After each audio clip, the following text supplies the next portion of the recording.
all they probably do is squeal, but chill. When we start the revolution, when we start the revolution, all they probably do is squeal, but chill. Once you change your philosophy, you change your thought pattern. Once you change your thought pattern, you change your attitude. Once you change your attitude, it changes your behavior pattern. And then you go on into some action. As long as you got a sit-down philosophy, you'll have a sit-down thought pattern.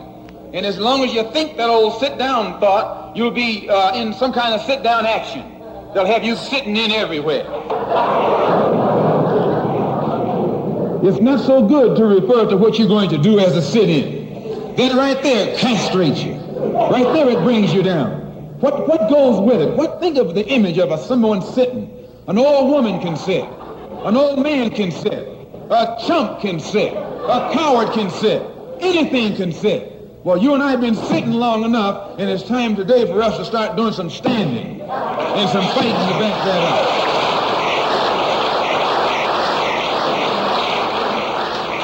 When we look at other parts of this earth upon which we live, we find that black, brown, red, and yellow people in Africa and Asia are getting their independence. They're not getting it by singing, "We shall overcome." No, they're getting it through nationalism. It is nationalism that brought about the independence of the people in Asia. Every nation in Asia gained its independence through the philosophy of nationalism. Every nation on the African continent that has gotten its independence brought it about through the philosophy of nationalism. And it will take black nationalism that to bring about the freedom of 22 million Afro-Americans here in this country where we have suffered colonialism for the past 400 years.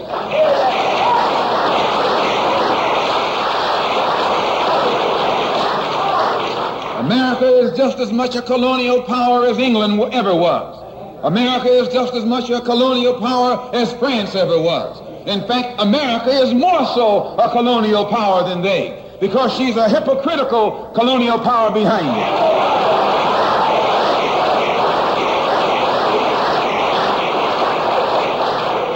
What do you call second-class citizenship?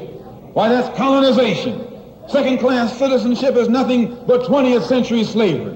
How are you going to tell me you're a second-class citizen? They don't have second-class citizenship in any other government on this earth. They just have slaves and people who are free. Well, this country is a hypocrite.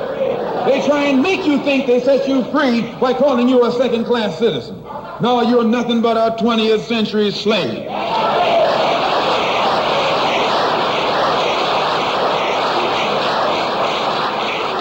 Just as it took nationalism to remove colonialism from Asia and Africa, it'll take black nationalism today to remove colonialism from the backs and the minds of 22 million Afro-Americans here in this country.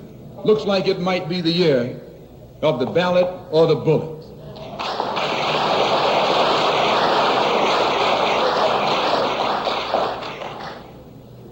Why does it look like it might be the year of the ballot or the bullet? Because Negroes have listened to the trickery and the lies and the false promises of the white man now for too long. And they're fed up. They've become disenchanted. They've become disillusioned. They've become dissatisfied. And all of this has built up frustrations in the black community that makes the black community throughout America today more explosive than all of the atomic bombs the Russians can ever invent. Whenever you got a racial powder keg sitting in your lap, you're in more trouble than if you had an atomic powder keg sitting in your lap. When a racial powder keg goes off, it doesn't care who it knocks out the way. Understand this, it's dangerous. Because what can the white man use now to fool us? After he put down that march on Washington, and you see all through that now, he tricked you, had you marching down to Washington. Yes, as you marching back and forth between the feet of a dead man named Lincoln and another dead man named George Washington, singing "We Shall Overcome."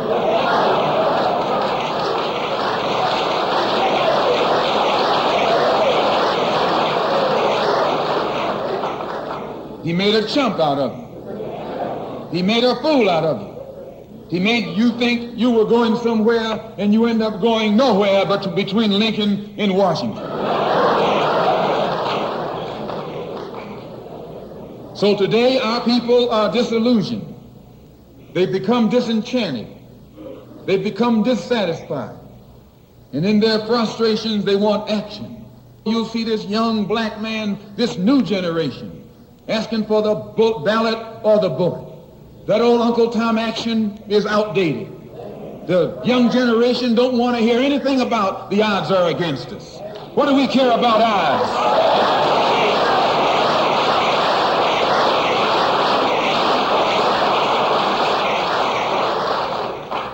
When this country here was first being founded, there were 13 colonies. The whites were colonized. They were fed up with this taxation without representation.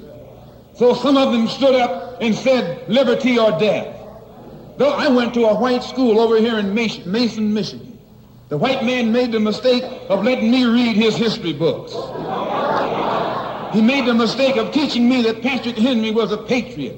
And George Washington wasn't nothing nonviolent about old Pat or George Washington.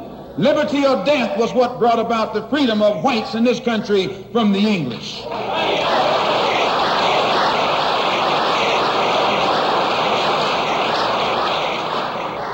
They didn't care about the odds. Why, they faced the wrath of the entire British Empire. And in those days, they used to say that the British Empire was so vast and so powerful when the sun would never set on it. This is how big it was. Yet these 13 little scrawny states, tired of taxation without representation, tired of being exploited and oppressed and degraded, told that big British Empire, liberty or death. And here you have 22 million Afro-Americans, black people today, catching more hell than Patrick Henry ever saw.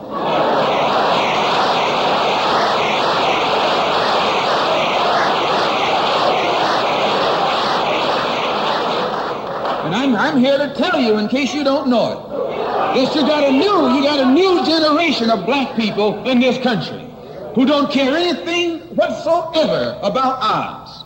They don't want to hear you old Uncle Tom handkerchief heads talking about the odds. No. This is a new generation. If they're going to draft these young black men and send them over to Korea or South Vietnam to face 800 million Chinese,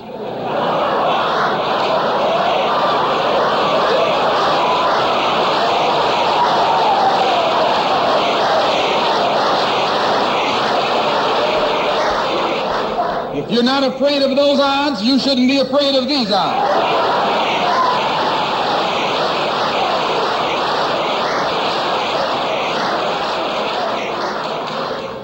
Why does this loom to be such an explosive political year? Because this is the year of politics. This is the year when all of the white politicians are going to come into the Negro community. You never see them until election time. You can't find them until election time. They're going to come in with false promises.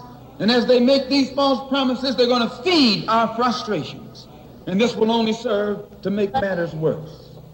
I'm no politician. I'm not even a student of politics.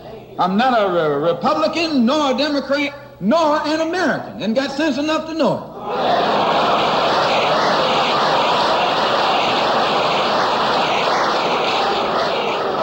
I'm one of the 22 million black victims of the Democrats.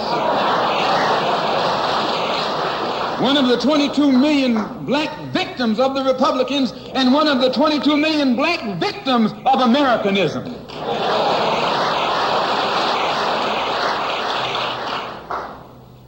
And when I speak, I don't speak as a Democrat or a Republican, nor an American. I speak as a victim of America's so-called democracy. You and I have never seen democracy. All we've seen is hypocrisy.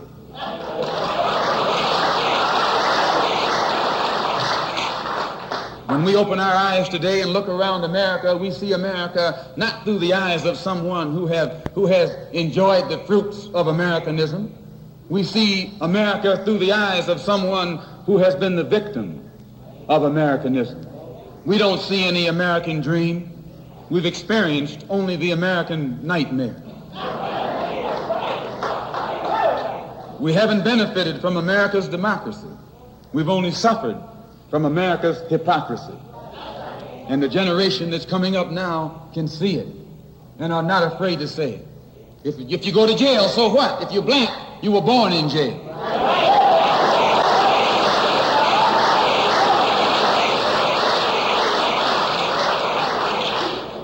If you black, you were born in jail. In the North as well as the South. Stop talking about the South.